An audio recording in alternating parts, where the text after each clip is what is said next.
नमस्कार. आपण ऐकतोय साखी कहे कबीर, कबीरांचे दोहे आणि त्याचं स्वैर मराठी रूपांतर. हे रूपांतर केलेलं आहे सौ मनीषाताई अभ्यंकर यांनी. आजचा आपला भाग चाललाय 273वा, प्रकरण चाललंय 46वा, काल कौ अंग. आज आपण दोहे घेणार आहोत 43 ते 46. प्रथम आपण 43वा दोहा ऐकूया. पाणी माहे माछिली सकै तो पकडती, कडी कदुकी काल की आए पहुंचा की. पाणी माहे माछिली सकै तो पकडती, कडी कदुकी काल के आए पहुंचा की. कदुकी, कदुकी म्हणजे उडी आणि कीर म्हणजे कोळी. दोह्याचा अर्थ ऐकूयात. पाण्यात राहणारी मासळी किनाऱ्यावर आली तरी वाचू शकत नाही. काळाची उडी जबरदस्त आहे, तिथे सुद्धा कोळी येऊनच पोचतो. इथे कबीरांनी छोट्या माशाच्या आणि पारध्याच्या उदाहरणाने आयुष्याची क्षणभंगुरता स्पष्ट केली आहे. खोल पाण्यात असणाऱ्या मोठ्या माशाच्या भीतीने जर छोटा मासा किनाऱ्याकडे धावेल तर त्याच्या आयुष्याचं संरक्षण होईल का? कारण किनाऱ्यावर कोळी जाळं फेकून टपून बसलेलाच आहे, तो त्याला आपल्या जाळ्यात ओढून घेईल. त्याचप्रमाणे काळ हात धुवून मनुष्याच्या मागे लागलेला आहे. कोळी फक्त किनाऱ्यावरच जाळं टाकून बसला आहे, परंतु काळ मात्र मनुष्य जिथे जाईल तिथे मागोमाग येतच असतो. त्याच्या तावडीतून कोणीही वाचू शकत नाही. आता आपण याच दोह्यावरची मराठी साखी ऐकूयात. पाण्यामधली मासळी आली जरी किनारी, काळाची उडी असे भयंकर सापडे व्याध जाळी. पुढचा दोहा ऐकूयात 44वा. पाणी माहे घर किया चेजा किया पताली, पासा पड्या करम का यूं हम बिंधे जाली. पाणी माहे घर किया चेजा किया पताली, पासा पड्या करम का यूं हम बिंधे जाली. चेजा, चेजा म्हणजे छेद. दोह्याचा अर्थ ऐकूयात. मासळी म्हणते की आम्ही पाण्यात राहणं सुरू केलं तर इथेही पाताळाला छिद्र पडलंय. कर्माचा फासा असा काही पडला की आम्ही जाळ्यात अडकलो. मनुष्य कुठेही गेला तरी त्याचं कर्म त्याची पाठराखण करतं, तेच दैव म्हणून समोर उभं राहतं.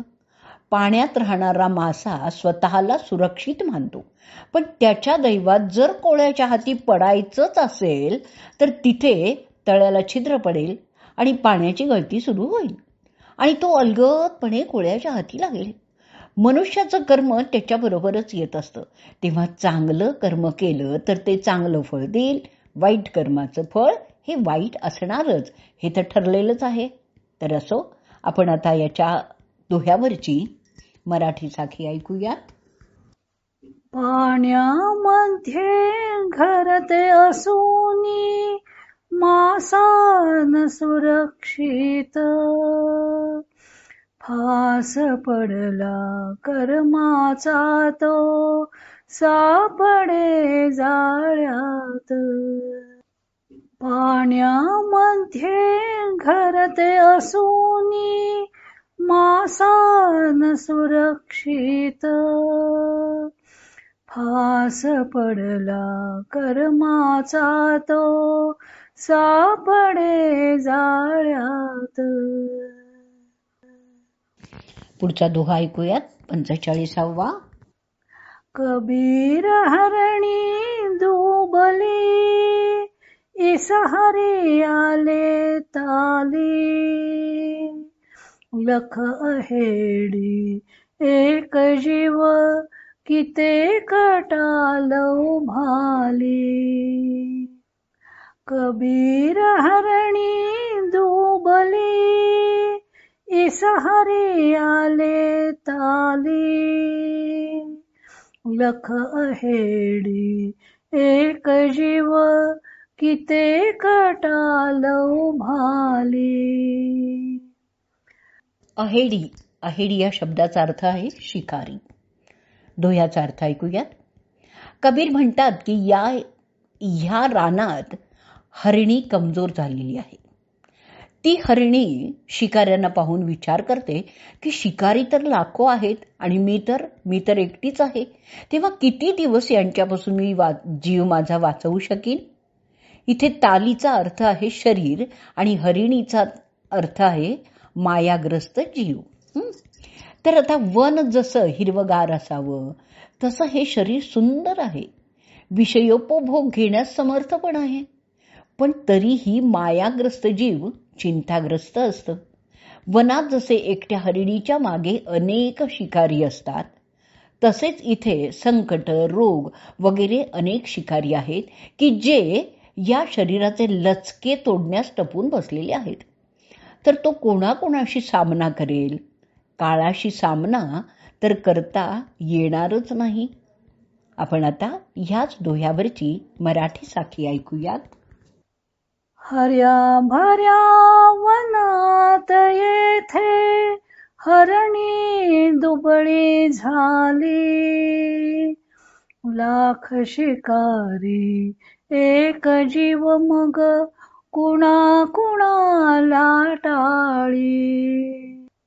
हर्या भर्या वनात येथे, हरणी दुबळी झाली.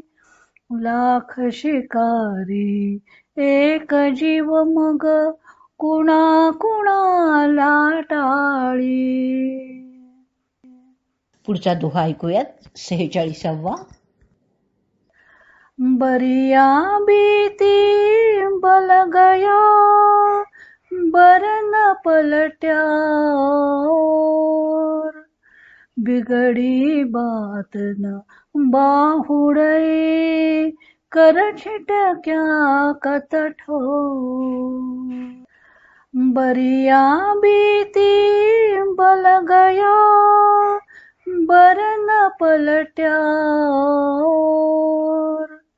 बिगड़ी बात न बाहुड़ई, कर छिटक्या कतठोर. कठीण शब्दांचे अर्थ ऐकूयात. बरिया, बरिया म्हणजे यौवन, बरन म्हणजे रंग, बाहुडई म्हणजे नंतर, चिटक्या म्हणजे सुटण्यासाठी, कत, कत म्हणजे कोणत्या तरी प्रकारे. दोह्याचा अर्थ ऐकूयात. समय म्हणजेच वेळ, वेळ निघून गेला आणि शरीरातलं बळ कमी व्हायला लागलं. शरीराचा म्हणजे केसांचा रंग बदलून गेला. मग आता हे बिघडलेलं रूप पुन्हा ठीक तर होणार नाही. तेव्हा कोणत्या तरी प्रकारे यातून सुटून जाण्याचा प्रयत्न करा. कबीर सांगतात की जे यौवन अगदी प्रिय होतं ते काळासंगे काळाबरोबर घटायला लागतं. केसांचा रंग पालटतो, वृद्धपण जवळ येतं, मग पुन्हा ते यौवन प्राप्त तर होतच नाही. आणि हा तर काळाचा महिमा आहे. अखेर काळ ते शरीर घेऊनच जातो. तेव्हा यातून सुटण्यासाठी वेळीच प्रयत्न केले पाहिजेत. आता आपण ह्या दोह्यावरची मराठी साखी ऐकूयात आणि ह्या साखीबरोबरच आजचा आपला भाग इथेच आपण संपवूयात. शरीर खंगले काळा संगे, झालासी बेरूप. तरीही वाटे अजून तुझसी, विषयांचे अपरूप. अरे यातून सुटण्यासाठी, काही करी प्रयत्न, वृद्धपण येता रे बापा, कोणता न फळे यत्न.